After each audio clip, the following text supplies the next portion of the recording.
ঢাকা বিশ্ববিদ্যালয়ের সিন্ডিকেটের সভা ডাকা হয় বৃহস্পতিবার সন্ধ্যা ৬টায়। ঢাবির সর্বোচ্চ নীতি নির্ধারণী ফোরামের এই সভায় বিশ্ববিদ্যালয়ের সাবেক উপাচার্যসহ আওয়ামীপন্থী নীল দলের ৩ শিক্ষকও আমন্ত্রণ পেয়েছেন। তারা হলেন অধ্যাপক ডক্টর সীতেশ চন্দ্র বাছার, শিক্ষক সমিতির সভাপতি ও নীল দল নেতা অধ্যাপক ডক্টর মোহাম্মদ নিজামুল হক ভূঁইয়া এবং আওয়ামী লীগ নেতা এস.এম.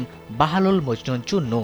নাম প্রকাশে অনিচ্ছুক এক সিন্ডিকেট সদস্য কালবেলাকে বলেন, বৃহস্পতিবারের সভায় ফ্যাসিস্ট আওয়ামী লীগের দোসর কয়েকজন সভায় অংশ নিতে পারেন। বিশ্ববিদ্যালয় থেকেই তাদের চিঠি দিয়ে আমন্ত্রণ জানানো হয়েছে বলে তিনি জেনেছেন।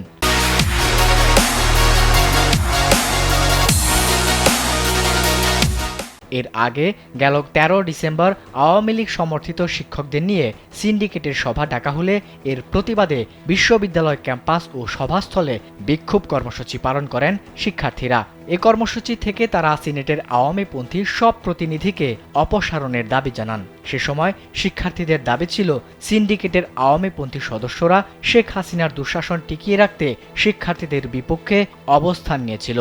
এ বিষয়ে জানতে চাইলে মুন্সি শামস উদ্দিন আহমদ কালবেলাকে বলেন, এখন যাদের সিন্ডিকেট সদস্য পদ আছে, নিয়মতান্ত্রিক কারণে তাদের চিঠি দিয়ে আমন্ত্রণ জানানো হয়েছে, কিন্তু যাদের সদস্যপদ বাতিল হয়েছে এবং পদত্যাগ করেছেন তাদের আমন্ত্রণ জানানো হয়নি।